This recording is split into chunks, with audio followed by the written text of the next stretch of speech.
ஓம் சரவண பவ. முருகப்பெருமானின் அறுபடை வீடுகளில் முதற்படை வீடாகத் திகழ்வது திருப்பரங்குன்றம்.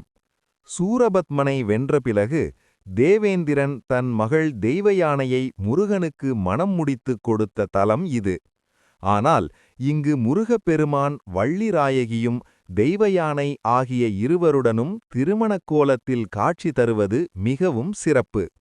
இன்று நாம் அந்த வள்ளிநாயகியின் காதல் கதையையும் இந்த தலத்தின் பெருமையையும் விரிவாக காண்போம்.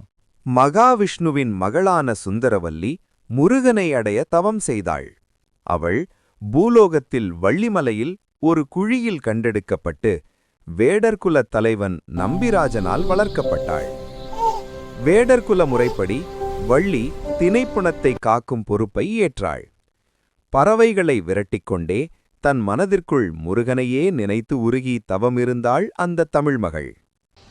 வள்ளியை சோதிக்க முருகன் வேடன் விருத்தன் என பல வேடங்களில் வந்தார். வள்ளி அவரிடம் அன்பு காட்டினாலும் திருமணத்திற்கு சம்மதிக்கவில்லை. இறுதியில் விநாயகர் யானை உருவில் வந்து மிரட்ட பயந்து போன வள்ளி அருகிலிருந்த முதியவரை தழுவிக்கொண்டாள்.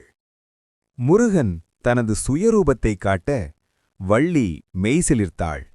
பிறகு வேடர் குலத்தவரின் சம்மதத்துடன் வள்ளி முருகன் திருமணம் சிறப்பாக நடந்தது. வள்ளி இச்சாசக்தி, அதாவது விருப்பத்தின் வடிவம் என போற்றப்படுகிறார். வள்ளியின் விருப்பத்தை நிறைவேற்றி வேடர்குல முறைப்படி அவளை திருமணம் புரிந்தார் முருகன். திருப்பரங்குன்றத்தில் தெய்வயானையை மணம் முடித்த முருகப்பெருமான் வள்ளியையும் தன்னுடன் இணைத்துக் கொண்டு பக்தர்களுக்கு அருள்பாலிக்கிறார். இங்கு முருகனை வழிபட்டால் தடைபட்ட திருமணங்கள் கைகூடும் என்பது நம்பிக்கை. இந்த திவ்யமான திருத்தலத்தை தரிசித்து முருகனின் அருளை பெறுவோம். வெற்றிவேல் முருகனுக்கு அரோகரா.